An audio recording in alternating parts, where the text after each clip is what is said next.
Estamos no ar? Então, ótimo. O Sem Censura está começando agora. A gente estava falando aqui, vou contar a verdade para vocês. Mas falando sobre a vida, nada de mais grave. E hoje, aqui no programa, nós vamos saber como anda o processo de canonização do padre Guido Schaeffer. O padre Jorjão e o Flávio Guimarães, o Flávio foi o coordenador do grupo de orações do padre Guido, foi muito amigo dele. Eles dois vão explicar para a gente o que falta para que a igreja reconheça o padre surfista como santo. Há muitos mitos envolvendo algumas doenças. No caso da cirrose, por exemplo, muita gente acredita que o consumo excessivo de bebidas alcoólicas é a única causa. Não é verdade. O hepatologista Carlos Terra vai explicar quais são os outros fatores que podem desencadear essa doença e quais são os sintomas da cirrose. Você tem algum medo, um medo assim que te paralisa? Medo de dirigir, medo de viajar de avião, medo de engordar, medo de cachorro? Será que medo tem cura? É sobre os medos que nós vamos conversar com a psicóloga Paula Oliveira. A música de hoje fica por conta do cantor Marcos Sacramento. Vamos conversar com ele sobre o novo CD, chama-se Autorretrato. Para a realização desse programa, contamos com a participação de vocês, nossos debatedores fixos, por e-mail, pelo Twitter, pelo Instagram, pelo Facebook. Vou começar falando da tal da cirrose, porque todo mundo fala isso, né? Ah, tá com cirrose, bebi a vida inteira e tal. É sempre associado ao álcool, mas não é necessariamente sempre causada pelo álcool. Não, assim, a cirrose nem sempre tem associação com o álcool. O álcool é uma das causas de cirrose, uma causa importante, uma causa muito frequente, que giraria hoje em torno, mais ou menos, responderia mais ou menos por cerca de 40% dos casos de cirrose. E existem várias outras etiologias possíveis de outras doenças que podem, no final da sua evolução, do seu processo evolutivo, causar a cirrose. As hepatites virais, por exemplo, a hepatite C, é uma doença que hoje existe uma preocupação de saúde pública muito grande em relação à hepatite C. É uma doença que afeta aproximadamente aqui no Brasil 1% da população, com uma taxa de progressão para cirrose que seria em torno, mais ou menos, de 20%. A hepatite C é do contágio sexual? É principalmente pelo sangue. Embora a transmissão sexual seja teoricamente possível, é uma via, vamos dizer assim, epidemiologicamente falando, uma via frágil, né? A principal forma de contaminação seria através do sangue, ou através a transfusão de sangue, que em outras épocas era mais frequente. Hoje em dia essas transfusões já são todas controladas. Graças a Deus melhorou isso. Hoje em dia a principal via de transmissão seria os usuários de drogas ilícitas, né? Tanto com injetáveis como aspiradas. Aspiradas também? Também, porque os pacientes que aspiram, por exemplo, cocaína, né, as pessoas que aspiram cocaína, elas costumam ter lesões na mucosa do nariz e que sangram. E aí compartilham o canudinho e tal, e isso pode transmitir o vírus. E isso pode terminar em cirrose? Termina em cirrose em aproximadamente 20% dos casos. 20% é muita coisa. Se a gente raciocinar que a infecção ocorre em 1%, da população, aqui no Brasil a gente estaria falando de alguma coisa em torno de 3 milhões de infectados. 20% de 3 milhões, estaríamos falando de 600 mil pessoas que poderiam chegar a ter cirrose por conta do vírus da hepatite C. E existem outras formas de doenças que podem levar à cirrose, né? Uma forma realmente preocupante de doença hepática é a chamada doença gordurosa não alcoólica do fígado, que é uma doença... Tem um nome, não é adenoma? Como é que é? Esteatose. Esteatose hepática, né? Esteatose, é uma doença que cada vez mais preocupa, porque a sua prevalência vem aumentando, sobretudo no mundo ocidental, em que os hábitos alimentares, né, da maior parte da população, associado à pouca atividade física que a vida de hoje quase que impõe, as pessoas vêm muito fora do seu padrão metabólico mais adequado, né, muito fora do peso, o colesterol que sobe, a glicose que sobe, e isso predispõe ao acúmulo de gordura no fígado. Essa gordura no fígado, a longo prazo, ela pode causar inflamação e, a partir daí, desenvolver a cirrose. Como muita gente tem, só para não apavorar, assim, você tem a esteatose hepática, aí você acompanha, não é? Anualmente. O ideal é que a gente trate, né? Identificada a esteatose, e A gente não tem, a verdade é que a gente não tem um tratamento específico, um remédio que vai tomar para tirar a gordura Por do isso que eu fígado. falei não acompanhar. Isso. Porque vai ficar lá a gordura, né? Não. Ela pode sair do pode fígado? Pode sair, deve sair. É como? recomendável que saia. A gente deve afastar os fatores desencadeantes do processo. Então, se um paciente tem esteatose, né, gordura no fígado, porque ele está muito acima do peso, Emagrecer. tem que perder peso. Né? Se ele tem essa esteatose porque ele é diabético, porque a glicose dele está muito alta, ele tem que tratar bem do diabetes. Né? Então, a gente chama de síndrome metabólica, um conjunto de fatores que podem levar a gordura a se acumular no fígado. E esses são os fatores que devem ser atacados de forma vigorosa para reverter todo o E processo. você acha que essa gordura, uma vez ela constatada no fígado, ela sai? Ela pode sair. Ela dissolve? Pode Como é sair, que- sem dúvida. Se a gente reverter, se a gente conseguir que o paciente... Então, se mudar os hábitos... Exatamente. O grande problema aqui é que os pacientes sempre consideram mais simples tomar um remédio, né, para resolver o seu problema do que mudarem hábitos. Né? Então, se um paciente é muito sedentário e a gente diz para ele que ele tem que fazer uma atividade física, isso para ele é difícil dele incorporar isso na rotina dele. Né? A pessoa que durante 30, 40, 50 anos foi habituada a um padrão alimentar, aí de repente você diz, olha, temos que mudar tudo isso, não pode ser assim, tem que ir na nutricionista, organizar a sua vida alimentar de forma diferente. As pessoas reagem muito a isso de forma negativa. E se você consegue mudar os seus hábitos, você consegue zerar essa esteatose? Sem dúvida. É? Sem dúvida. É uma evolução esperada. Hoje em dia, agora, esse mês agora passado, houve o Congresso Europeu de Hepatologia em Viena e algumas drogas começam a ser ensaiadas para tratamento da esteatose, ou seja, a gente usaria esses medicamentos com o objetivo de retirar a gordura do fígado, que eu acho que é um pouco que todas as pessoas estão esperando. Né? Mas isso são estudos iniciais, né? A gente ainda não tem uma posição clara a respeito desses medicamentos, nem a gente poderia recomendar de forma taxativa essa droga ou aquela droga para tratamento da esteatose. Naturalmente que a gente indica os medicamentos para tratar do diabetes, tratar da hipertensão, E tratar... se baixar o triglicerídeo? Exatamente. Triglicerídeo, a gente Aí pode usar melhora. medicamento, claro. A gente tem que abordar todos os fatores que determinam a ida da gordura para o fígado. A gente revertendo esses fatores, a tendência é que essa gordura se dissipe e acabe. Com o tempo, né? Isso demora. Demora. Também demorou para acumular, né? Exatamente. Ninguém não tem esteatose hoje e passa a ter semana que vem. São anos de processo Fazendo metabólico tudo errado, inadequado, né, para causar aquele problema. Da mesma maneira, para essa gordura toda se dissipar do fígado e sumir do fígado, também precisam anos. A coisa da cirrose é complicada porque o álcool é complicado. Eu já fiz aqui vários programas falando do alto consumo do álcool, inclusive as mulheres parece que estão bebendo mais que os homens, né? Estatisticamente falando e tal. Mas porque o álcool está muito ligado a tristeza e a alegria, né? Você comemora com álcool, né? O seu time é campeão, todo mundo toma cerveja.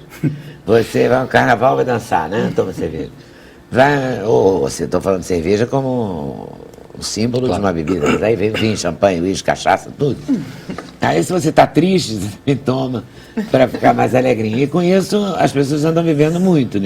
Exatamente. O álcool... Os jovens, sobretudo. Exatamente. Esse é um problema realmente importante de saúde pública, né? O jovem cada vez inicia o hábito etílico, né, vamos chamar assim, precocemente, mais precoce. Né? Então, a gente vê hoje jovens com 20 e poucos anos, com 30 anos de idade, já com doença hepática alcoólica importante, em função de um hábito etílico. É importante lembrar que o álcool, ele é uma substância tóxica para o fígado, certo? Mas ele depende da dose que a pessoa toma. Ninguém tem cirrose no fígado porque toma uma taça de champanhe no Natal, né? Ou porque toma um vinho com o cônjuge numa comemoração. Né? É preciso um hábito continuado durante muitos anos e numa dose expressiva para que isso aconteça. Né? O mecanismo de lesão do álcool no fígado é dose dependente. É uma construção, né? Da cirrose. Exatamente. Você vai bebendo todo dia, uma quantidade importante. Exatamente isso. É importante chamar a atenção também que as pessoas têm a tendência a acreditar que se elas não bebem todo dia e bebem só no final de semana, que isso de alguma maneira seria protetor. Isso é muito controverso. Isso não é uma verdade absoluta, vamos dizer assim. Ou seja, existem estudos que mostram que se essa pessoa consome nesse final de semana quantidades muito significativas de álcool, essa pessoa pode chegar a desenvolver doenças graves no fígado, inclusive a cirrose, por conta desse consumo, ainda que ele seja de final de semana. Desculpa, eu ouvi falar, inclusive uma vez, de alcoolismo intermitente. Seria isso? Quer dizer, a pessoa que fica para a semana inteira tranquilinho ali, trabalhando, chega no fim de semana, enche a cara. E isso. Sábado e domingo, né? Muita coisa. Exatamente. E acorda segunda com aquele ressacão e acha que vai limpar tudo durante a semana. Mas que não acontece. Não é bem assim. Acontece, né? Exatamente. É isso que eu vi esse termo uma vez, de alcoolismo intermitente, que eu achei interessante. Isso realmente pode acontecer. Tem muita gente que faz isso. Exatamente. Tem esses pacientes, né, que eles passam a semana trabalhando sem consumo alcoólico, e aí num final de semana eles tomam 2 garrafas de uísque, 3 garrafas de uísque. E aí é um consumo muito exagerado, e isso pode causar esteatose, esteatohepatite, porque a principal lesão do álcool no fígado é a esteatose. A lesão inicial do álcool no fígado é a esteatose. Tanto que a gente chama de doença hepática gordurosa alcoólica e doença hepática gordurosa não alcoólica. São 2 doenças diferentes. E se a gente olhar o fígado, inclusive com biópsia de fígado, é tudo muito parecido.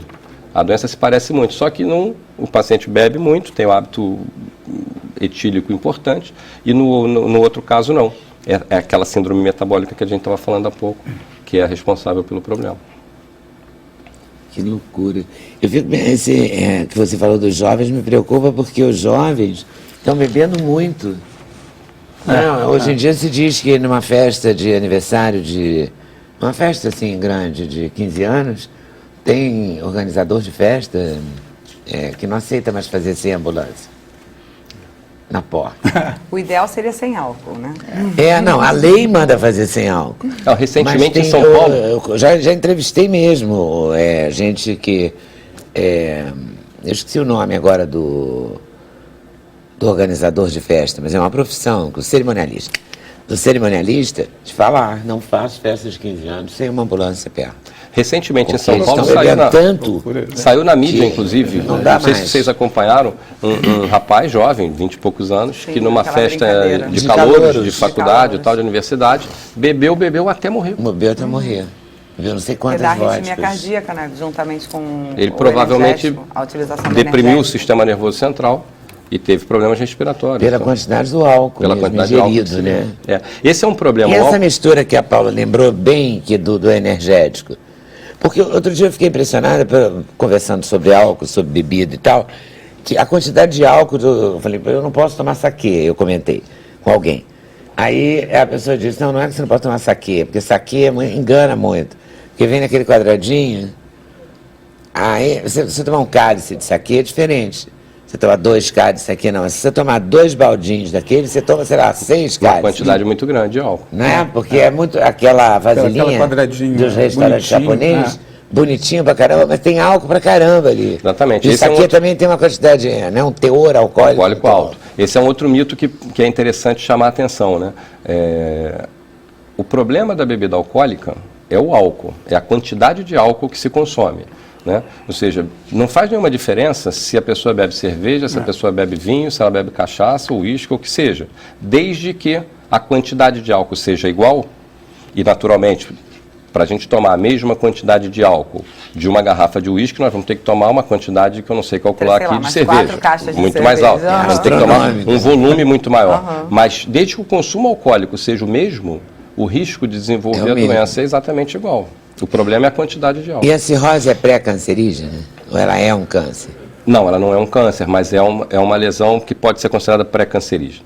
Né? O chamado carcinoma hepatocelular, que é o carcinoma, vamos dizer assim, é o tumor primário do fígado mais frequente, né?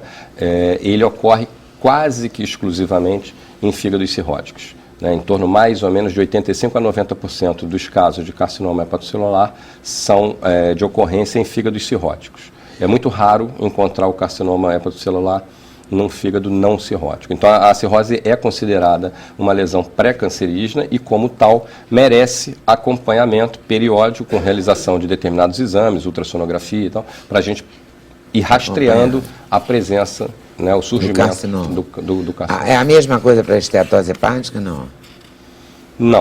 Não. Para a esteatose hepática não existe a recomendação, pelo menos nesse momento, não existe uma recomendação formal para esse segmento, como a gente faz no paciente que tem cirrose, a não ser naturalmente que o paciente tenha esteatose e já tenha desenvolvido cirrose. Ah, tá. Aí sim, aí deve fazer o rastreamento igual.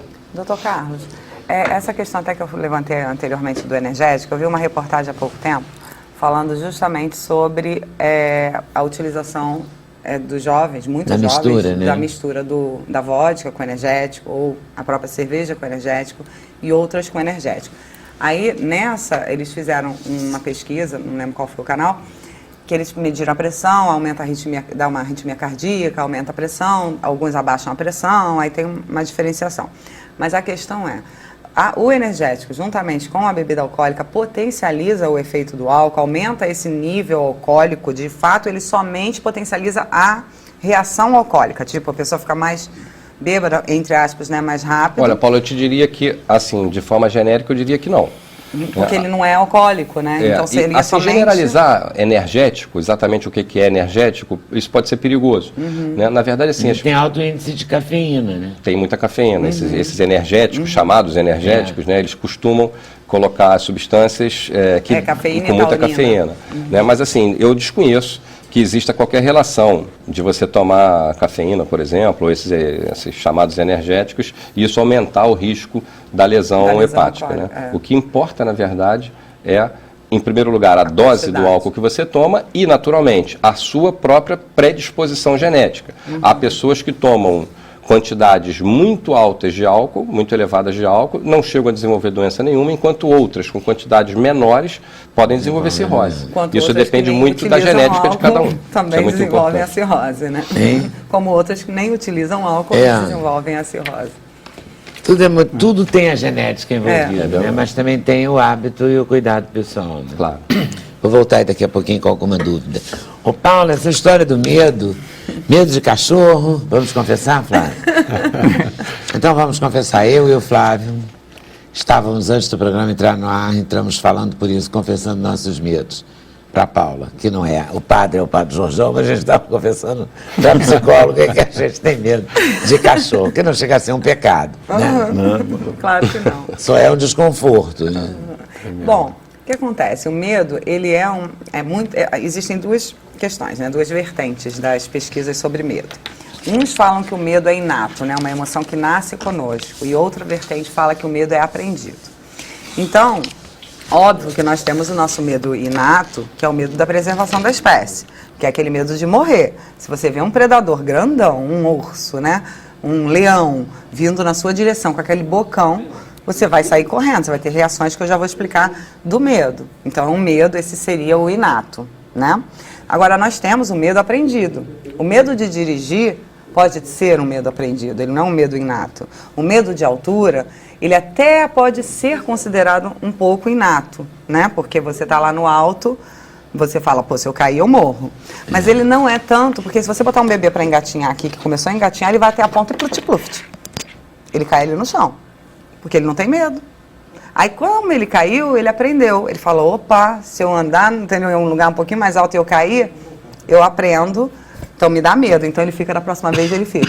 É o medo aprendido. Entendeu? O medo aprendido. Então, existem essas diferenciações do medo da preservação da espécie e o medo aprendido. Medo de cachorro, por exemplo, que é muito comum, né? Ele surge ou por alguma experiência traumática, que a pessoa teve, foi mordido quando criança, ou uma mãe que passa o medo para o filho, não chega perto desse cachorro, então ele aprende, o cachorro faz mal, esse cachorro morde, então ele vai aprendendo, a criança bebezinho, 1 ano e pouquinho, ele vai, medo, o cachorro faz mal, isso vai para onde? Isso vai para a nossa cognição, nosso pensamento, vai entrando na nossa mente e a gente vai criando crenças a respeito daquele animal, por exemplo, cachorro, pode ser cachorro, barata, aranha, o que for.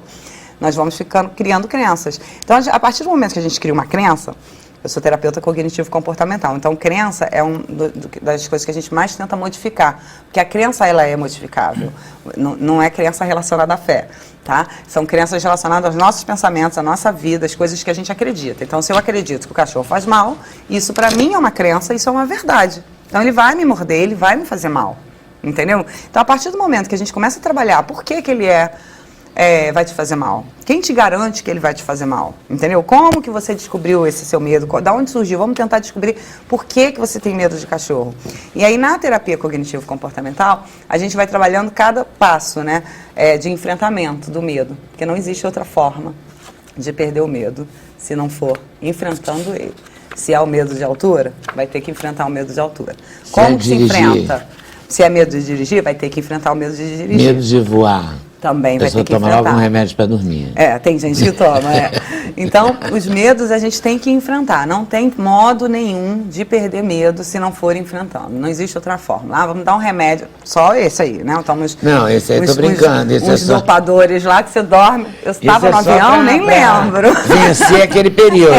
Mas não venceu o medo. Não venceu o medo. O medo está ali, vai continuar ali. Como eu conheço e tenho igual pacientes... analgésico, né? Tira a dor, mas não tira a causa. Justamente. Eu tenho pacientes que só viajam à base de remédio psicotrópico. Eu tenho amigos assim. Vou entrar no avião, meia hora antes, deixa eu tomar tantas gotas, deixa eu tomar Não, e tem avião que tem a escolha, né? Você pode jantar express ou jantar normal, como todo mundo. Aí vem tudo na mesma bandeja e pronto, né? Eu tenho um amigo que faz isso, pede o jantar express, come tudo acaba e dorme, de comer, né? pum, acorda do outro lado do mundo, né? Mas o medo, ele é facilmente, dependendo da vontade também da pessoa. Mas isso você fala em terapia de ao consultório, mas não, e na rua sentar também. Deitar no divã e a luta. Não, divã não, que a gente, na terapia cognitivo-comportamental, nossa abordagem é diferente da psicanálise. Nosso paciente não fica deitado. Pode ficar deitado se quiser, porque eu posso deitar no chão com o paciente, ficar olhando para cima, nós dois conversarmos. Tem toda uma flexibilização. Mas, um exemplo. Como que a gente trata um medo de avião? Eu vou com o paciente até o aeroporto. Só em entrar ele já começa a ter as reações do medo que eu já vou explicar. Já fica tenso. Aí a gente fica vendo avião subindo, avião descendo, avião subindo, avião descendo. Aí a gente, por exemplo, geralmente quem tem um medo de avião, graças a Deus a gente mora no Rio de Janeiro, né? Eu tenho um bondinho. Quem tem medo de avião geralmente não anda de bondinho. Então eu faço primeiro, no primeiro não, né? Depois de algumas etapas, andar de bondinho. O bondinho é um vestibular. É isso, que aí a pessoa tá ali e vê que não, entendeu? Que é seguro, né? Até que se prove o contrário. Tudo é seguro até que se prove o contrário. Porque hoje em dia tá até mais complicado a gente tirar o medo de avião. Porque olha quantos acidentes a gente está tendo. A gente não tinha essa quantidade de acidentes que a gente está tendo hoje. Inexplicáveis, né? Acidentes inexplicáveis. Desaparecimentos de avião. Isso não tinha. Se você pegar 5, 10 anos atrás, não tinha. É verdade. O meio de transporte mais seguro era o avião. Então, quem já tem medo, hoje está um pouquinho mais difícil. Mas mesmo assim, eu consigo e garanto que o medo é vencido. Tá? A gente trabalha com... E você tem uma previsão, assim? Ou depende da intensidade do medo de cada um? Depende da intensidade também depende do da medo. pessoa, né? Todo tratamento porque a pessoa vai, psicológico... faz efeito, a outra não faz, Claro. né? Justamente. Foi até o que ele estava falando, para alguns, né? Sim, eu sei que é uma pergunta doida, é uma pergunta de jornalista essa, né? Porque aqui é uma precisão de uma coisa que não tem precisão. Mas, digamos assim, 1 ano de sessão, 6 meses, ou 3 meses, 10, 12, 15... Vou te dar um exemplo muito interessante, que ela até vai, porque eu tenho que atualizar meu site, que ainda não atualizei, e eu vou botar a parte de depoimentos. Eu tenho uma paciente que me procurou, está fazendo 80 anos esse ano, me procurou com 77 anos. Ela chegou na primeira sessão e falou, olha só, me indicaram a terapia cognitivo-comportamental para fazer, para eu perder o medo de avião. Eu já fui uma psicóloga terapeuta cognitivo-comportamental lá em Copacabana e me contou que eu não vou falar o que ela me falou. Eu falei, nossa, ela falou isso, mas tudo bem, vamos lá, eu vou trabalhar da minha maneira. Eu já tentei de tudo. Eu já tentei tomar remédio, já comprou passagem do avião do aeroporto, voltou para casa, entendeu? E não foi. E nunca viajou. 77 anos de vida e com condições financeiras, morando ali na área do Flamengo, vendo bondinho todo dia, nunca tinha andado nem no bondinho. Com 2 meses eu tirei o medo dela de avião e de bondinho. Hoje, Ela está viajando o Brasil inteiro e o mundo inteiro. Tirando E ela é católica e ela vai toda hora agora lá para a Europa, para aqueles trabalhos, aquelas que o pessoal vai da E igreja, agora né? tem muitas peregrinações. As peregrinações, ela vai em tudo, não falta uma. Inclusive me falou que está indo agora em agosto em outra, em novembro ou agosto, sei lá. Ela em perdeu o outra. medo mesmo. Essa se já Dois, foi. não, 2 meses. Aí ela está fazendo, são 3 anos que ela anda de avião pelo menos 7, 8 vezes por ano. Ou mais. Muito 7, bem. contando aí de vinda, E 14, cachorro? 15. O Flávio disse que é casado com uma psicóloga e que continua com medo de cachorro. Continuo. 17 anos de casado até hoje. E quantos filhos? 2 filhos. Qual a idade deles? 13 e 10. E eles sempre quiseram um cachorro. Sempre quiseram. Você Falei vai para entrar comprar um cachorro lá em cachorrinho. casa, só eu saindo. Você não vai precisar É, uma fazer combo de isso. pelúcia. A gente trabalha com devagar, entendeu? Foi o que eu estava até explicando antes do programa, que ele tem que pegar um filhote. O filhotinho, ele vai crescer com ele. Então ele vai se habituando Mas a o mexer. filhote é atrevido, né? Ele é pequenininho, ele dá Ele é ousado, mordidinha, né? é uma delícia. Cachorro pequeno é mais ousado que cachorro pior. grande. Eles são uma delícia. Então ali ele já vai perdendo medo, entendeu? Então só que isso é o trabalho assim, ele na casa dele se ele quiser sozinho. Mas o ideal é fazer um acompanhamento psicoterápico, ou que seja com alguma outra forma, médico mesmo, alguma terapia alternativa, entendeu? Alguma coisa, tem que ter um acompanhamento para você poder A maneira perder esse mais medo. correta, então, de tratar o medo, na sua opinião, é enfrentando o medo. Só tem esse jeito. Mas o Entendi. cachorro é fácil. Tem medo de cobra, aranha, barata, por exemplo. Tem esse tipo de Aí o medo, que né? Como é que acontece? faz? Existem os medos que são realísticos, que você não precisa perder. Eu mesmo falo assim, medo de barata. Pra que você quer perder medo de barata? Você convive com a barata? Tem 20 mil. Se a sua casa é cheia de barata, ok, né? Você não tem Não, dinheiro. contrate um detetizador. Não tem limpe dinheiro, mais é a isso que eu tô casa. falando. Não tem dinheiro pra dedetizar, não tem dinheiro pra matar as baratas, não tem Mas como. sempre tem um jeito de matar barata baratinho, tem? Uma coisa com bicarbonato, não tem mais coisas O que a bom e gente velho vê. chinelo, né? O bom e velho chinelo. Mas se a pessoa que tem medo não né? consegue matar Aquele com chinelo, spray nem com de- vassoura, nem com spray. Quem tem medo de barata não consegue Ah, matar é? nem Não com spray, consegue- sai correndo. não consegue nem chegar Falo isso perto. por experiência própria, porque eu sempre tive medo de barata. Ah, é? Na minha casa Eu nunca tenho uma teve amiga barata. cantora que eu não posso dizer quem é, que também morre de medo de barata. E barata, pra mim, tranquilo. Eu tenho mais medo de sempre tive, marimbondo, mas hoje eu essas já coisas, né? consigo Porque passar por morre, cima de uma, ferrão. entendeu? Mas eu mato logo. Devido ao meu conhecimento dos meus Comprei uma estudos. raquete dessa agora pra De matar elétrica. marimbondo e Sim. abelha, que é um espetáculo, né? E funciona bem? Muito bem, Padre João, é um sonho. E na minha casa tem muita abelha, sabe? Porque tem uma mata, não sei se é a mata, se tem uma colmeia do lado da minha casa, sei que é aquilo, sei que toda hora tem. E é um sucesso. Aí vai, tss, De manhã eu tô Faz no um café da barulhinho, manhã né? já com a raquete. Mas faz um barulhinho, né? Ele Faz assim, fritando a abelha, né? Mas, e no caso da abelha, não vem as outras abelhas, porque dizem que quando você mata Não, uma elas abelha- não são solidárias. Assim. Elas Não contam pra não outra. fazem uma revolta, uma Até, passeata. até hoje eu tenho medo de matar abelha por causa disso, porque fiquei com essa Você coisa acha na que vem cabeça. toda? Porque vem Desenho animado, desenho animado. Eu já pensei nisso. Vem outras, mas elas não vêm organizadas, elas não são organizadas. Tá bom, de repente, Tem passeata, de repente assim, é não. o tipo da abelha também. Também pode Parece ser. que tem aquelas... Mas eu fiquei pensando, engraçado, quando o padre falou Mas da... a gente não vai usar raquete para matar barata, porque a barata é mais Não rápida. dá. Barata porque não ela tá dá, no e daí chão. Barata e é vai ficar, rápida. nossa, que E nojo, ela é muito vai rápida, fritar barata é. naquela E raquete. sabe uma coisa que eu tenho nojo? Rato. Também Tem tem. medo de É, rato. mas aí é nojo. Apesar dele ser bonitinho. Se você Você olhar acha? bem pro rato, é um bicho É um bonitinho. bichinho, não tem os hamsters, Bonitinho, né? rato. Que as crianças O rato. têm. É porque você não olha, porque você tem um Eu não bem olho, antes, tenho entendeu? horror. Não confesso que eu nunca olhei muito para Ah, rato. eu olho. Padre Tem Jorjão uma tem medo de estatística. alguma coisa? Não. Voa bem? Vai, Vou, pega um vou. avião bom aí. Quando eu vou voar, vou, pego o terço, rezo, durmo, acabou. Então tem um pouquinho de medo. Eu tenho um pouquinho Mas de medo. confia que Deus vai proteger. Se Há agarra dois no tipos de terno. pessoas, tem medo e tem pavor. Tem só medo, eu acho. Eu também, eu tenho só medo, eu não tenho pavor de avião. É, aí Mas não que é um medo, confortável.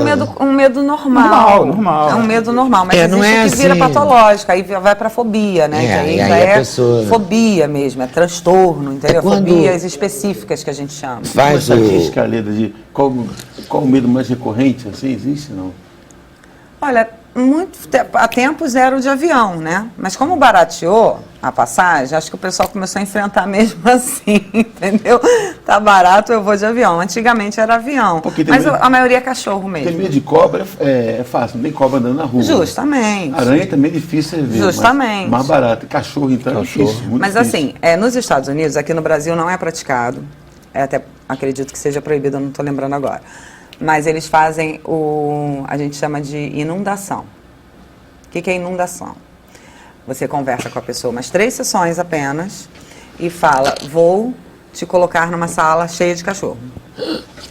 Faz 3, você vai preparar aquela pessoa. Isso não funciona. Você vai fazer vai conversar umas 3 vezes. Lá nos Estados Unidos eles fazem isso. Mas o cachorro Por quê? percebe Que quando a gente tem medo. Eles percebem que a gente solta feromônio do medo. Eles percebem. Então, por isso, você pode perceber que quem tem medo de cachorro, para quem ele vai? Direto.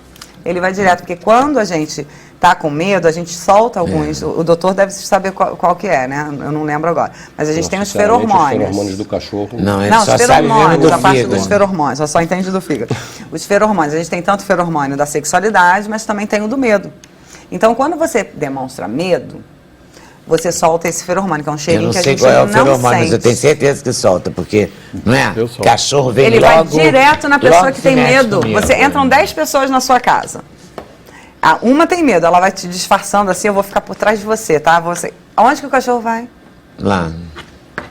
Entendeu? Então o medo Bom, ele é enfim, tem percebido. cura, né? Tem. Na E eu sua quero explicar opinião, sobre tem. depois a ansiedade, a questão das reações fisiológicas do medo, que a gente tem que tratar a ansiedade. Aí, de repente, pode entrar com o médico, com a medicação, para tratar os sintomas da ansiedade. Mas Mas a também só a ansiedade terapia. seria o quê?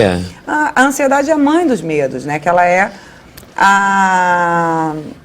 Eu chamo, né? É minha fala isso, que quando eu escrever meu livro eu vou falar. Eu chamo que a ansiedade ela é a mãe dos medos. Porque a ansiedade, ela é uma emoção primária que não podemos viver sem. Chega um paciente para mim e fala, eu não quero mais ser ansioso. Eu falo, meu filho, é impossível. Porque se você perder a ansiedade, você vai perder juntamente o medo.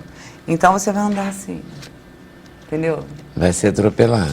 Vai ser atropelado, vão te roubar, você não vai cumprir compromisso, porque você não tem ansiedade. A ansiedade ela é uma emoção necessária para a sobrevivência da gente. E ela Igual o é álcool. necessária. Depende da dose. Depende da dose. O que justamente a terapia ajuda é equilibrar a dose da ansiedade. Você Tá nunca vai certo. se livrar da ansiedade, mas do medo sim. Eu vou me livrar do medo e da ansiedade temporariamente, porque eu vou pro intervalo, mas volto já já. Sem censura, um programa da TV Brasil.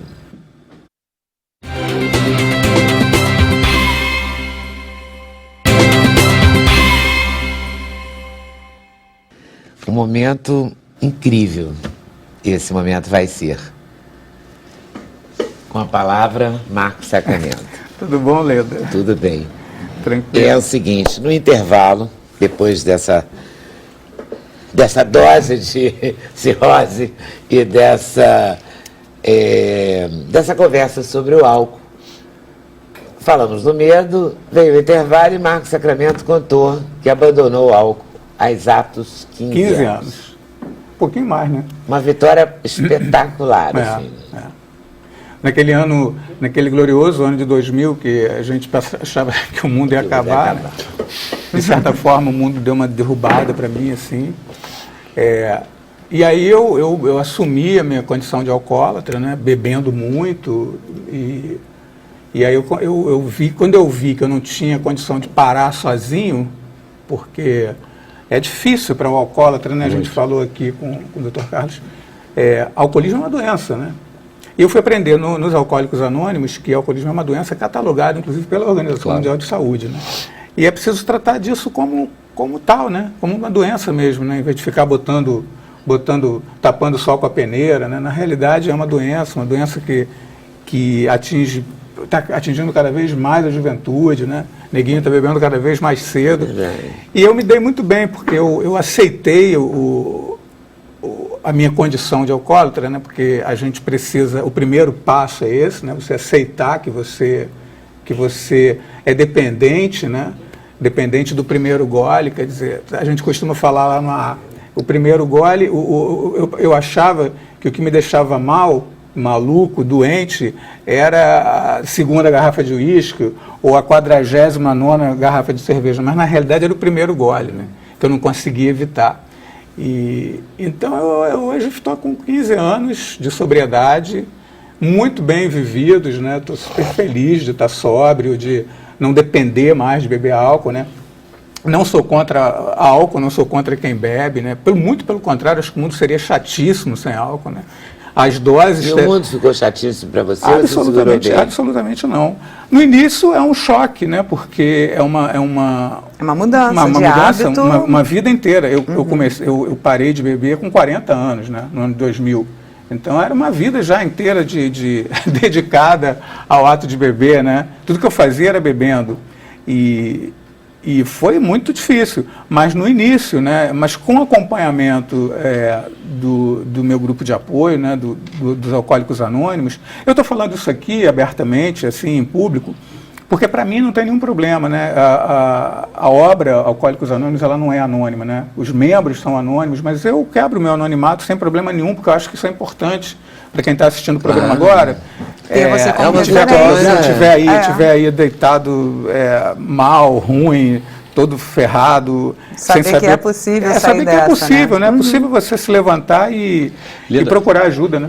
Eu vou fazer só um comentário, aproveitando que o Marcos está falando, queria te dar os parabéns. Obrigado. Antes de Imagina, mais não é nada disso. Mas esse depoimento a respeito dos Alcoólicos Anônimos é super importante, porque, inclusive de um ponto de vista científico, os estudos mostram que os melhores resultados na promoção da abstenção do alcoolismo se dá nos grupos de apoio, em todo o mundo. Então, índice de recuperação muito alto. Exatamente. A primeira atitude do alcoólatra é sempre negar. A negação vem sempre primeiro. É a doença da negação. E você nega esses até a grupos morte. de apoio ajudam muito na passagem, né, desse momento de negação para aceitação do alcoolismo, e a partir daí tudo melhora. E sabe que Eu tenho um amigo que eu não vou falar, apesar dele já ter vindo aqui falar sobre esse assunto, eu fico desconfortável de falar sem ele estar presente. Vamos deixar ele falar. Né, ele veio aqui e falou, mas é incrível que eu já vi ele sair de festa, ir na reunião e voltar para a festa. Eu também já fiz isso. Ele sentiu que a barra pesou ali, que ele precisava da reunião. Muitas Para vezes. não muitas beber, para não vezes. ficar desconfortável. E a gente estava em Ipanema, mas ele saiu, foi, voltou. Eu achei que ele não ia voltar. Ele falou, não, eu vou ali e já volto. E voltou. Muitas vezes é legal também você, quando sabe que vai para uma festa que o bicho vai pegar, né? Vai numa reuniãozinha antes, entendeu? Faz um preventivo. Faz um preventivo e vai. E é muito importante isso, né? Eu acho que assim, o mundo bebe, né? O mundo bebe. Eu frequento festas, eu sou cantor, eu faço shows, eu gravo, eu vou aos lugares, eu vou às estreias, eu vou nos lugares, eu estou sempre no meio... Envolvido pela bebida, envolvido pelos ambientes onde as pessoas estão bebendo É por e isso que eu estão achei comemorando. incrível você fazer o seu depoimento, porque é muito fácil para uma... É muito fácil, é difícil para todo mundo, né? Claro que é difícil para todo mundo, mas é mais fácil para uma pessoa que tem um trabalho, sabe, o banco, a universidade... Você está longe, de certa forma. Um consultório, porque a sua vida é mais regrada. A sua vida não, você trabalha de noite. De noite. De noite o álcool é na hora do álcool. A hora do álcool. Nas Né? madrugadas. As festas, as estreias. Exatamente. Toda Coquetéis. a movimentação Coquetéis em pra lá, torno coquetéis pra cá e tal. da sua vida, ela se dá nesse ambiente de álcool. Né? Mas Muito é legal. bacana, por isso que eu falei mesmo. Viva o AA. Grande exemplo. Mas Né, legal. Padre Jorjão? Bonito. Parabéns. Muito bom, né? E sabe que os AA sempre começaram nas igrejas no Brasil? Tem muitas Todas igrejas. as igrejas têm AA, NA, nas Coca tem. E um grupo muito grande. Muitos grupos que... Lá na Igreja da Me Paz. chamam tem. de guru. Ah, é? É muito legal o que a igreja faz também, porque muitos grupos não têm autonomia, não têm condição financeira de pagar uma sede, né? Para o funcionamento do grupo. Então, as igrejas Cedem um espaço. cedem um espaço Lá e em aí os Ipanema é grupos assim. funcionam. Se não fossem as igrejas, poxa, teria um monte de grupo aí que não existiria, né? Então, E acho lá muito na legal. igreja tem? Nós tínhamos o AA, agora tem uma sede própria, temos o NA, um grupo muito grande. Que é Narcóticos Anônimos, Isso, também isso, faz um trabalho maravilhoso Todos com os quem dias. precisa parar de... Todos os dias. Segunda a segunda. E funciona mesmo, né? Funciona. Funciona. É a única coisa que funciona para alcoólatra, né? Agora, o alcoólatra, a doença do alcoolismo é tão complexa, né, que só quem é doente é que pode se diagnosticar. Né? É autodiagnosticável, né? Então é preciso ter muita determinação, saber essa realmente que o álcool aceitação. está destruindo a sua vida. Né? Tem que criar agora o Fumantes Anônimos. Mas eu acho que existem alguns Deve grupos ter, que já deve ter. que já funciona. Eu ainda né? não encontrei. Ô, Marcos, eu vou voltar, eu vou separar a entrevista, eu vou voltar e depois no cantor, tá? Tá legal. Porque eu acho que tem, né? Tem que ter espaço do cantor. Foi engraçado porque talvez eu nem falasse Foi uma nada, coincidência absurda, mas é que foi né? muito coincidência o Dr. Carlos gente não falar sabia aqui, a gente disso. conversou também um pouquinho antes do programa começar, e depois quando ele começou o assunto dele, eu fiquei, poxa, isso aí é o meu assunto também. você já viu seu Então, filho? Deixa eu dar a minha eu fiquei Você já viu impressionada seu porque filho? eu não tinha a mais pálida ideia de que isso tinha acontecido. É. Eu nunca poderia, É. nunca poderia saber, né? Foi uma E eu coincidência. já vim aqui tantas vezes, Tantas né, e nunca vezes. falei, pois é. Se coincidência demais, tudo analista desconfia, né? Então vamos falar. Tá bom. Volta aí daqui a Tá pouquinho. beleza. Padre Jorjão e Flávio, quem foi esse rapaz? Foi amigo de vocês, o Guido? O Guido foi a primeira pessoa que confessou a minha vida como padre. Logo depois que foi ordenado, o Dom Eugênio mandou participar de um encontro de jovens, e havia muitos jovens que numa sala confessando. A primeira pessoa que veio confessar comigo é um surfista, cabelo parafinado, eram dois no caso, ele e o Samir. E a primeira pessoa que eu confessei como padre foi o Guido Schaeffer. O Guido, chefe. Ficamos amigos, muito amigos, era um processo de conselho espiritual dele, né? E um rapaz normal, me chamava de Big George, né? Falava só gíria, rapaz de Copacabana, pegava onda, e que pouco a pouco foi mostrando uma fé impressionante.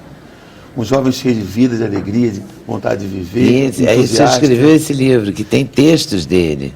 Para você, o livro é um presente. Muito obrigada, Padre Jorjão. Vou ler um pouco. E que delícia, com dedicatória linda. Muito obrigado. Imagina. Obrigado. Olha o livro do Padre Jorjão. Tá linda essa capa, essas nuvens, esse azul, né? Guido Schaeffer, mensageiro do Espírito Santo. Né? E quem foi esse menino? Claro. Leda, esse menino, fazendo analogia com o Marcos, 2000, o ano 2000 também marcou a minha vida. Foi o ano que eu conheci ele. Um menino assim, como o Padre João fala, pisava a terra e tocava o céu. Então, impossível a gente conhecer ele e continuar a mesma pessoa. E assim como aconteceu comigo e com a minha esposa. Convidados para ir no grupo de oração, onde ele conduzia lá na Nossa Senhora da Paz. Fomos até lá, nos deparamos com esse rapaz. Na frente, bonito, sarado, surfista, conduzindo um grupo de oração, onde dentro da igreja, uma igreja feliz, todo mundo dançava-se na igreja, né? E eu falei, eu quero ficar aqui. E aí conhecemos intensamente ele e nossa vida foi transformada. Que ele pegou eu e minha esposa, um casal, era um grupo, tinha muitos jovens, eu era jovem também, tinha 41, menos 15 anos atrás, 26, 27 anos, eu e minha esposa, e éramos um casal, o primeiro casal ali, vamos dizer assim, que estava no grupo. Ele falou, pô, um casal aqui legal, vamos trabalhar comigo. Vamos ver, esse era ele? É. Nossa, Que tá na minha camisa aqui, sorrisão, né? Olha, na camisa também. Vou mostrar aqui, ver se dá para ver. Se eu conseguir tirar o brilho, consegui. Um garoto, né? Garoto. Hoje eu tenho 41 anos, vou fazer 42, o Guido um ano mais novo, faria 41 anos esse ano. 40 anos. E essa camisa é ele surfando. Ele surfando, é um surfista O de onda menino, grande. né, daí da Surfista praia. de onda grande, né? Ele era radical de em onda tudo que ele grande. fazia. Por que morreu o Guido? Ele morreu pegando onda.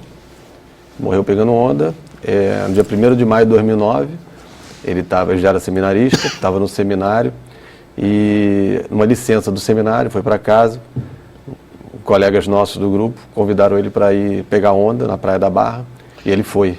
Um amigo nosso ia casar, e eles fizeram despedida de solteiro surfando. Isso. Pegaram no caminho entre o Leblon e o Recreio, tinha um rapaz, um convidado ao casamento, que era ateu. Nesse caminho ele se converteu, só com a palavra do Guido.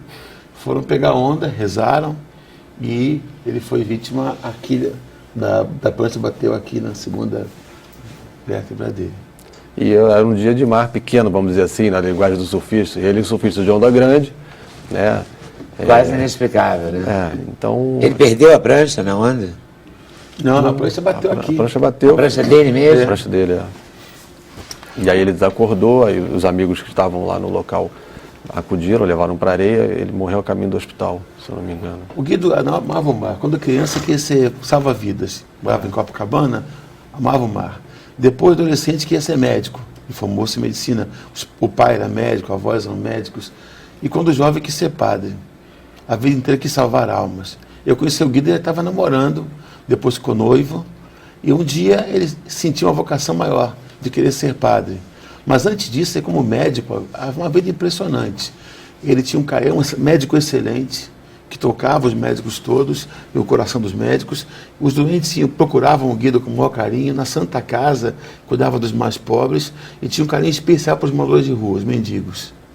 Ele parava no ônibus e ia pegar um mendigo. Um dia veio um mendigo com caroço na cabeça, parou o carro dele, ele colocou o mendigo no carro, cheirando mal, levou para o hospital, não tinha vaga, levou o rapaz para as irmãs de Madre Teresa, ficou 3 horas tirando toda a secreção, pus, suturando e falando de Deus para o rapaz. No final, doutor, bendita pedrada que ele veio. Foi preciso levar uma pedrada para conhecer Deus através de você.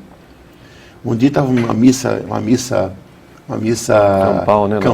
Na Lapa, aqui perto da Lapa. Então, tinha muita gente e tinha um mendigo cheirando mal, fedendo mesmo, né?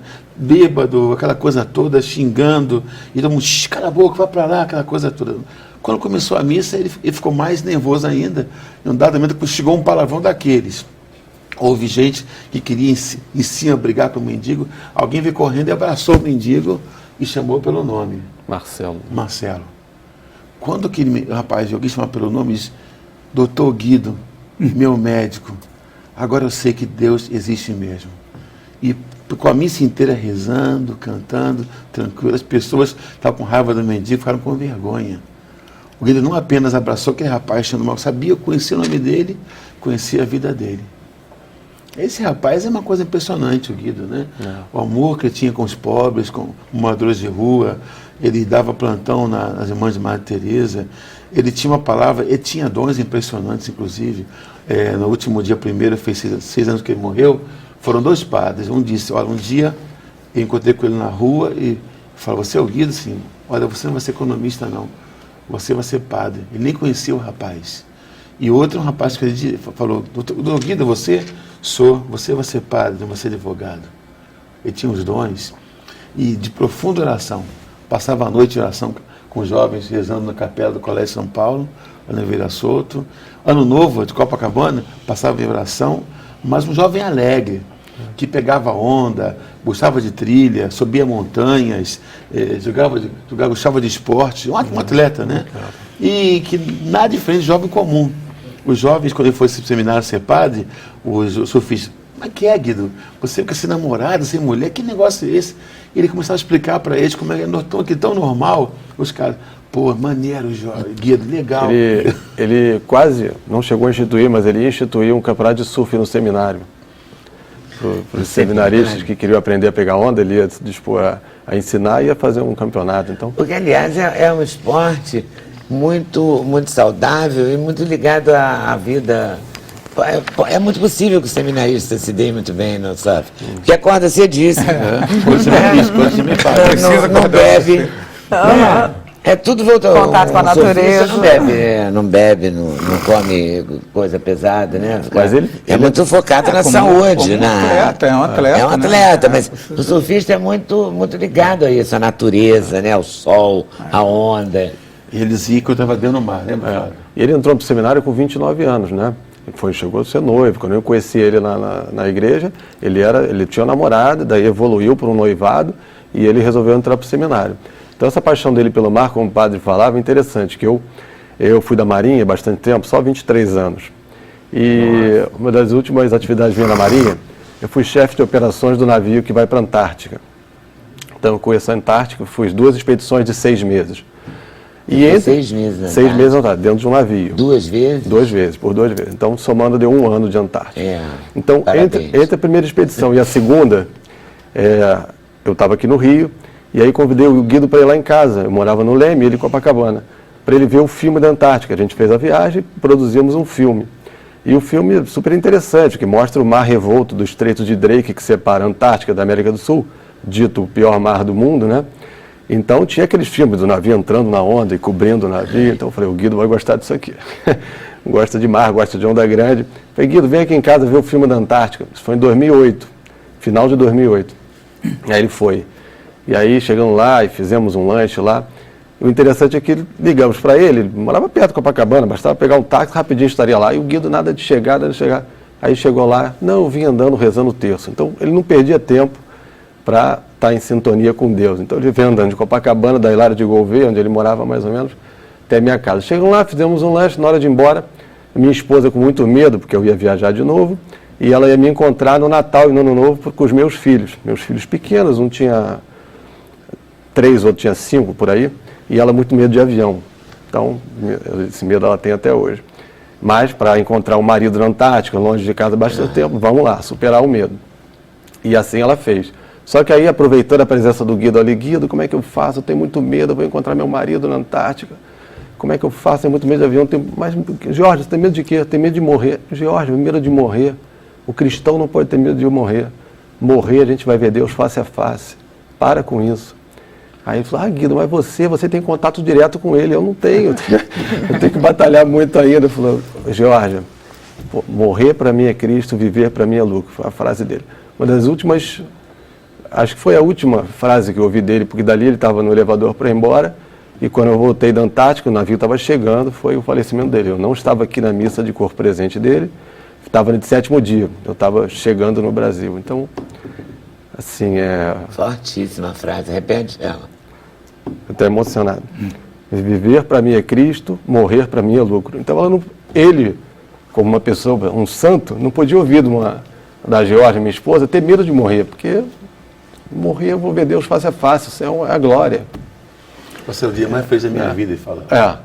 Então, é lógico que ele não vivia, ele vivia, pisava a terra, tocando no céu, ele buscava o céu a cada dia, com essa energia de jovem que a gente contou, mas morrer não podia ser motivo de medo, né? Ele morreu no mar, né? Ele morreu no mar. Ele disse que o mar encontrava Deus. É. Uma semana antes, uma menina perguntou, você não tem medo do mar não, Guido? Por quê? Perigoso, você não tem medo de morrer? O mar encontra Deus. É. E o dia que eu morrer vai ser o dia mais feliz da minha vida, eu vou ver Deus. Isso aí. Eu vou ter medo do mar. E você acha que ele vai ser santo? Olha, o Gui tem coisas impressionantes. Por exemplo, ele e os pais têm uma casa em Friburgo, ele ia todo dia para a igreja, 7 horas, que até meio-dia rezando na capela. E um dia, quando ele voltava, chovia muito, e a mãe foi buscar com o pai, o filho, ele vinha no caminho, a pé, seco. A mãe, está chovendo tanto, Guido. A chuva ia atrás, à frente dele, umas coisas assim impressionantes que o Guido tinha nesse mundo, né? E ao mesmo tempo, é um rapaz normal, alegre, falava giro, gostava de música, gostava de festa com os jovens. O Guido mostra que a santidade é possível. Eu, particularmente, digo, não tenho dúvida que o Guido é santo diante de Deus. Era confessor dele, eu trabalhei com os doentes. Uma vez um doente que era pura chaga, o corpo todo, na Santa Casa, reclamando. O Guido conversou, cuidou dele, falou, eu acho que você fica bom, tem que se confessar. Confessar? Não tem pecado, doutor, que negócio é esse? Mas depois eu me confesso. Você confessa o quê? E começou a falar que ele se confessar publicamente. O doente ficou tão impressionado, falou, doutor, será que eu posso me confessar? No domingo seguinte foi o Frei Anselmo, que é um padre de Convivência de Santo Antônio, cego, um homem de Deus, confessou, deu unção e a comunhão para o doente. Pouco tempo depois, o doente recebia alta. Ele tinha umas coisas impressionantes, o Guido. Já que nesse mundo ele tinha esses dons. Gente que bebia, droga, anos e anos deixava a droga. No dia que ele morreu, foi desde o moço que fazia jogo de bicho na esquina, até o rapaz que vendia jornais, os porteiros, uma multidão na missa corpo presente dele. Então, o Guido mostra para a gente a santidade possível, um santo que fala gíria, um santo que usa short, camiseta, sem camisa na rua com prancha, um santo que usa calça jeans, um santo que fala nossa linguagem. Não é menino chato, não, pelo contrário, um rapaz normal, como qualquer jovem no Rio de Janeiro, que mostra que a santidade é possível. Eu acho que já vários jornais no mundo inteiro, o Wall Street Journal, na Alemanha, na Rússia, a fama dele chegada no mundo inteiro. Ele mostra para a gente que ser santo é uma coisa acessível, é possível a santidade. E quem conheceu o Guido, nunca mais vai esquecer desse rapaz. É impressionante a vida desse jovem. Muito bem. E Flávio conheceu bem, né? Bastante. 9 anos, né? 2000, como a vida do Marcos mudou, a minha também, junto com a da minha esposa, então foram 9 anos de convivência, né? Padre Jorjão, Nosso pai, meu Ele filho, morreu em ordenado todos Morreu em eles. 2009, 1º de maio de 2009.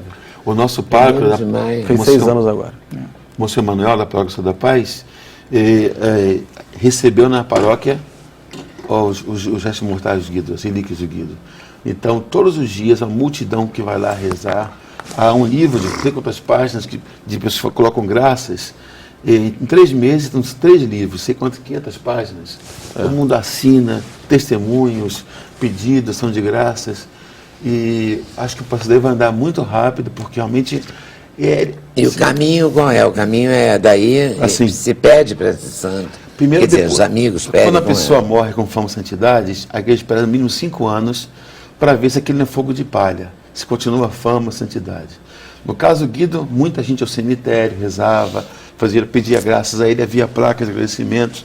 Então, depois de 5 anos, a Santa Sé, o bispo do Rio, o senhor cardeal Dom Arani, mandou um pedido à Santa Sé e foi feito o nicóbio, nada contra. E começou o processo esse ano, no dia 17 de janeiro. Então começa o processo diocesano. São testemunhas que viveram com ele, mais de 50, médicos, bispos, padres, freiras, jovens, funcionários, colegas, pacientes, que conviveram. Vamos falar um pouco da vida dele. Tudo vai ser vasculhado, os escritos, o que ele fez de bom, de mal, como era a vida dele. Dessa forma corresponde à realidade. Depois, paralelo a isso também, se houve cura, se houve graças. O processo, então, é mandado depois para Roma. Ele é chamado agora servo de Deus. Quando o processo é mandado para Roma, e Roma aceita, é chamado venerável. Padre Anchieta, venerável Padre Anchieta, lembra? Então, depois, o processo é refeito em Roma novamente. Tudo que ele escreveu, testemunhas, vai ser lido. Depois, se houver um milagre, mas o milagre tem que ser uma cura instantânea, que foi, a pessoa pediu àquele servo de Deus, definitiva e inexplicável pela ciência. Por exemplo, há uma jovem em Copacabana que é médica, que nasceu sem os ossos do pé. Então a mãe foi ao médico, sua filha nunca vai andar, não tem condição. Então a mãe pegou uma relíquia de Padre Anchieta e colocou no pé da criança, durante 9 dias e nada. No último dia foi dormir, no dia seguinte a criança mexia os dedos. Levou para o médico. Você pensava, é impossível isso. Tirou a radiografia, o médico que é ateu ficou impressionado, mostrou todo mundo, a criança, o pé, os ossos, nervos, ligadores, tudo ligamentos, de um dia para o outro apareceu. Ou seja, foi um milagre que a pessoa pediu ao Padre Anchieta, um milagre instantâneo, de um dia para o outro, e definitivo, e que a ciência não explica.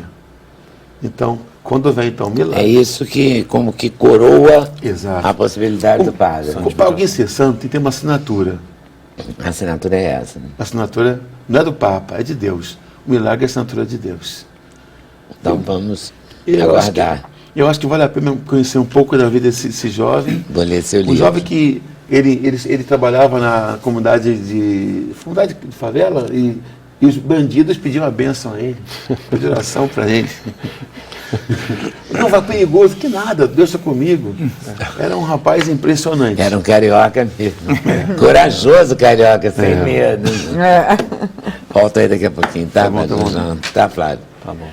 Intervalo, a gente volta já já. E voltamos conversando, agora sim, de música com o Marcos Sacramento. Autorretrato é o nome do CD que ele está lançando, com shows no Rio, shows em São Paulo, e a gente vai conversar mais sobre isso. Sem censura, um programa da TV Brasil.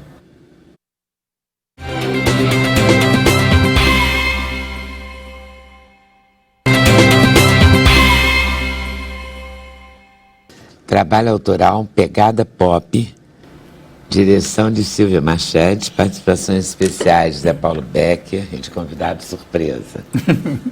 Não, Esse é o show? O convidado nem é mais surpresa, que é o Zé Paulo Becker. Né? Ah, é o próprio? É.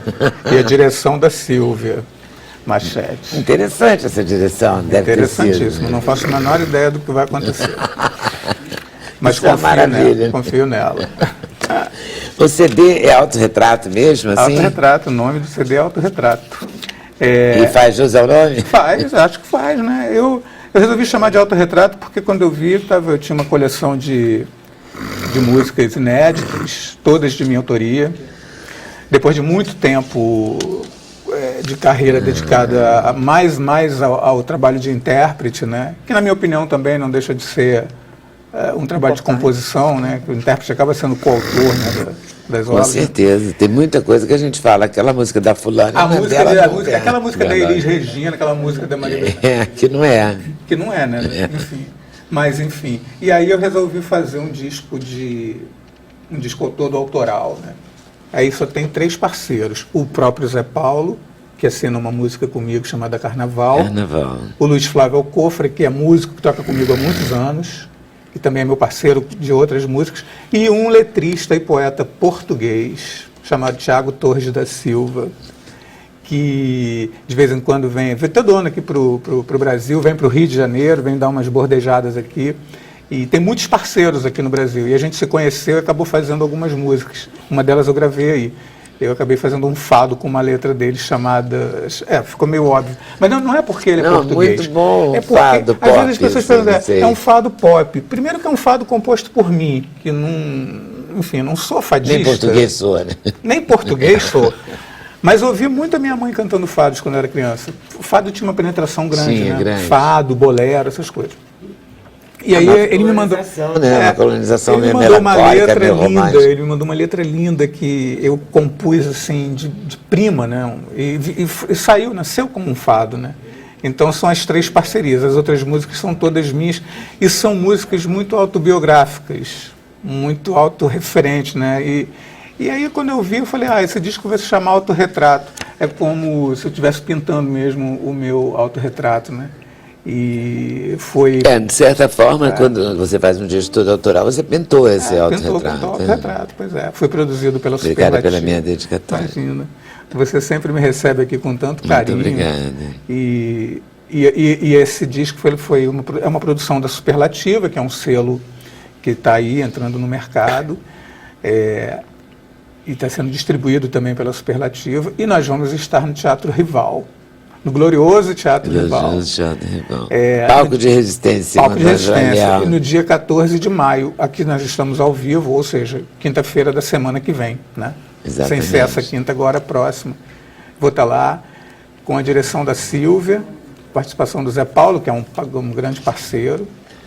E com a Silvia já com a minha dirigiu banda. antes? Aí que tá, a Silvia nunca dirigiu. Ela nunca dirigiu um show na vida dela. E ela aceitou por isso. Ela aceitou o desafio proposto aqui pela diretoria. Está com o material todo bonito, né? É bonito, né? Foi Superlativa Eventos. Superlativa Eventos. É a produtora que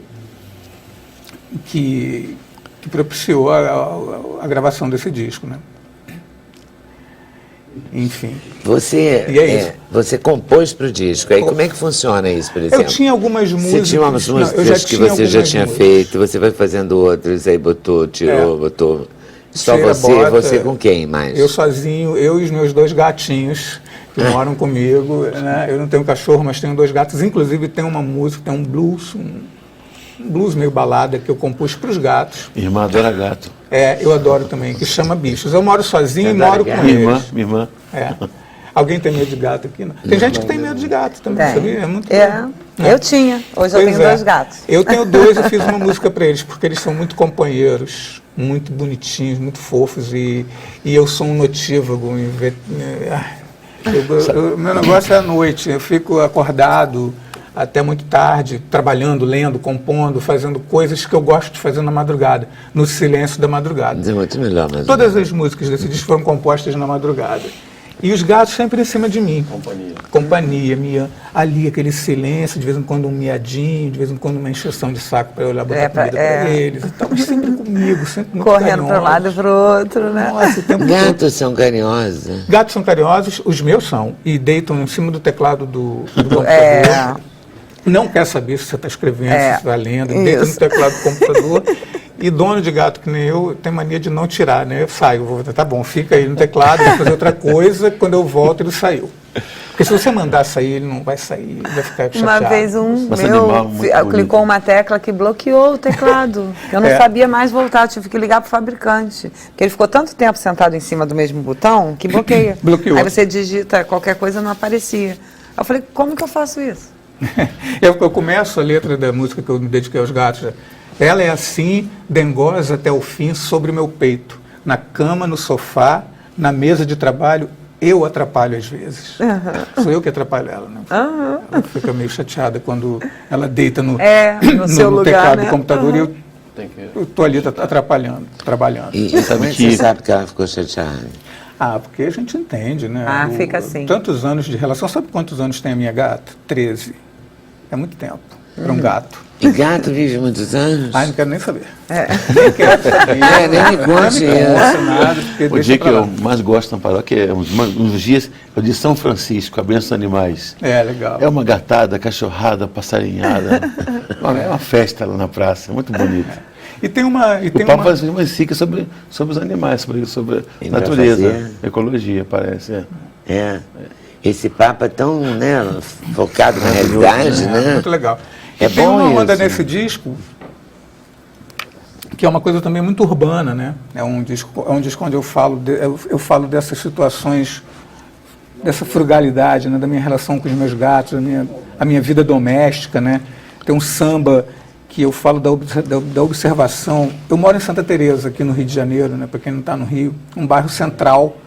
E do meu apartamento tem uma sacada, tem uma varanda que dá exatamente para o bairro da Lapa, onde é a boemia. O bairro da Lapa é um bairro da boemia, né, da barulheira. E eu fiz um samba para dois na realidade, né? Um que eu gravei no disco anterior e um que eu gravei nesse, que chama Sacada, que é justamente eu fico ali observando, é um posto de observação, eu que sou notívago, as coisas que acontecem na madrugada na Rua do Riachuelo. Então é um disco que tem esse caráter assim de... A gente tem um clipe, não tem? Tem um clipe do Sacada que inclusive foi gravado na minha varanda. Vamos ver o clipe do Sacada? A varanda? A sacada do... De onde a gente vê a Rua do Riachuelo. Da minha varanda vejo o pessoal desatando os nós que amarram os tufos de jornal. Desatando os nós que amarram os tufos de jornal. Não estou mais tão só. Da minha varanda vejo o pessoal desatando os nós que amarram os tufos de jornal. Desatando os nós que amarram os tufos de jornal. Não estou mais tão só. Da minha varanda vejo o pessoal desatando os nós que amarram os tufos de jornal. Desatando os nós que amarram os tufos de jornal. Toda noite é aquele zum zum, toda madrugada. E eu da minha sacada também sou mais um. Não estou mais tão só, já saquei da varanda que é de madrugada que o pessoal, essa gente virada que entrega o jornal. Varando a noite nesse ritual vem me fazer companhia, pra desatar os nós dos meus sonhos até romper o dia. Varando a noite nesse ritual vem me fazer companhia, pra desatar os nós dos meus sonhos até romper o dia. Não estou mais tão só. Da minha varanda vejo o pessoal desatando os nós que amarram os tufos de jornal. Desatando os nós que amarram os tufos de jornal. Não estou mais tão só. Da minha varanda vejo o pessoal desatando os nós que amarram os tufos de jornal. Desatando os nós que amarram os tufos de jornal. Toda noite é aquele zum zum, toda madrugada. E eu da minha sacada também sou mais um zum zum. Não estou mais tão só, já saquei da varanda que é de madrugada que o pessoal, essa gente virada que entrega o jornal. Varando a noite noite nesse ritual vem me fazer companhia, pra desatar os nós dos meus sonhos até romper o dia. Varando a noite nesse ritual vem me fazer companhia, pra desatar os nós dos meus sonhos até romper o dia. Eu não tô mais tão só.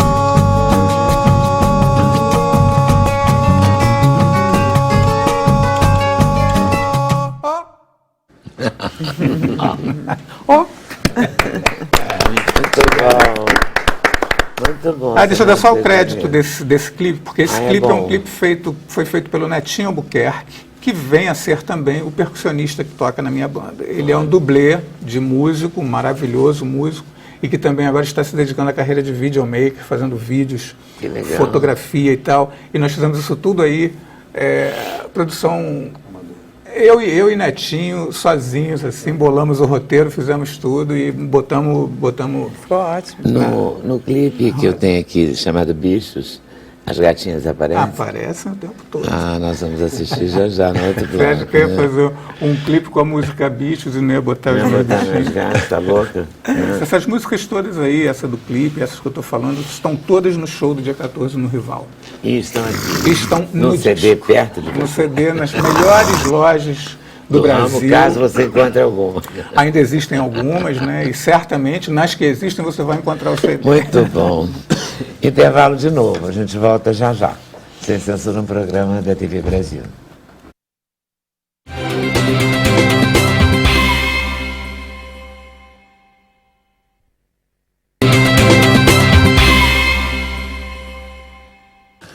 Bom, nunca dá tempo de perguntar tudo, né? Mas assim, medo de falar em público estaria incluído nisso? Nesses medos? Todos são medos, né? Porque todos são... Mas estaria incluído o mesmo tratamento? Mesmo tratamento, porque tudo todos é são relacionado à ansiedade.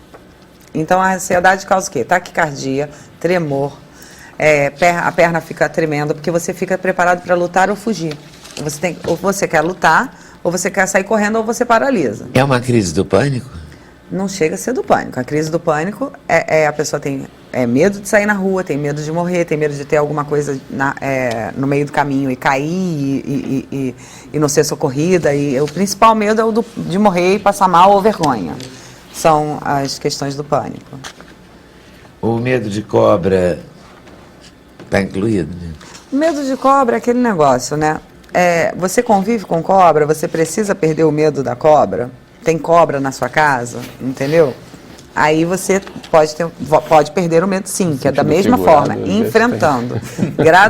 Gradativamente, vai fazendo a aproximação da cobra, até o dia que você consegue passar a mão na cobra, pegar a cobra no colo e ser amiguinha da cobra. Mas é enfrentando. A Maria Isabel dos Santos diz que a mãe dela teve, devido a uma transfusão de sangue, há mais ou menos 40 anos, ela fez uma cirurgia, precisou da transfusão de sangue, o sangue não era controlado naquela época, e anos depois, quando ela foi fazer uma cirurgia de vesícula, o médico contou que o fígado tinha problemas. Foram feitos exames e ela tinha hepatite C. Ela fez tratamento e hoje está erradicado o vírus. É possível, então, curar a hepatite C? Sim, sem dúvida. A cura da hepatite C hoje é uma realidade, né? A respeito dessa observação, eu gostaria, inclusive, de chamar a atenção. Hoje, a gente passou muitos anos em relação à hepatite C buscando um bom tratamento para a hepatite C. A gente tinha tratamentos com muitos limites, tanto do ponto de vista de eficácia, como do ponto de vista de desenvolvimento de efeitos colaterais, que eram muito frequentes. Hoje em dia, a gente já tem vários medicamentos disponíveis para tratar a hepatite C, com pouquíssimos efeitos colaterais e com eficácia superior a 90%.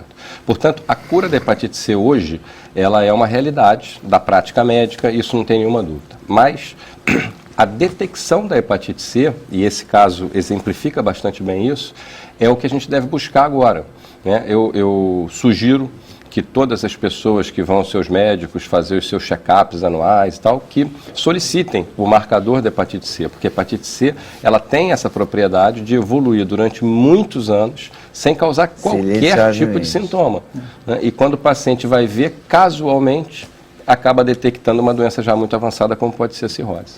Certo.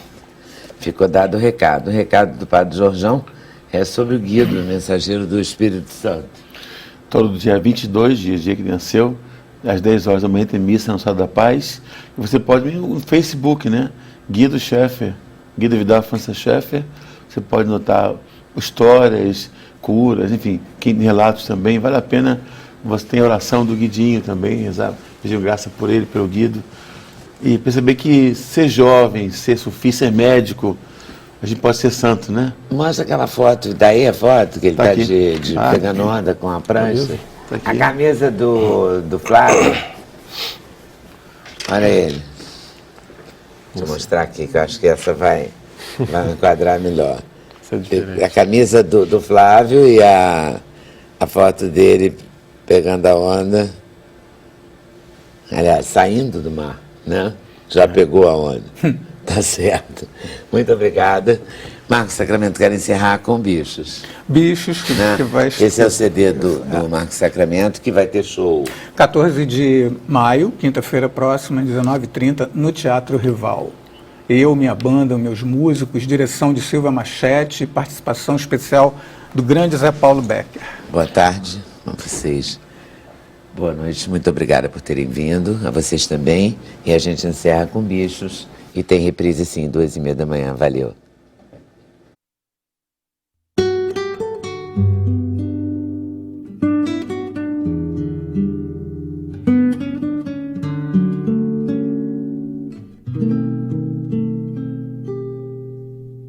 Ela é assim,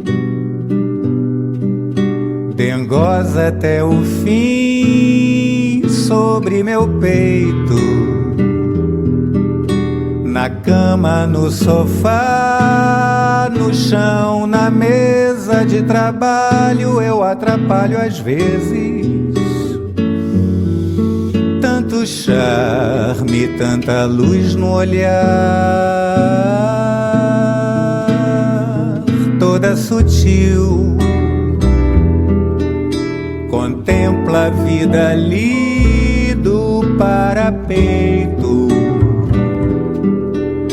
o mundo da janela é todo dela, volta pra mim, embriagada dela mesma.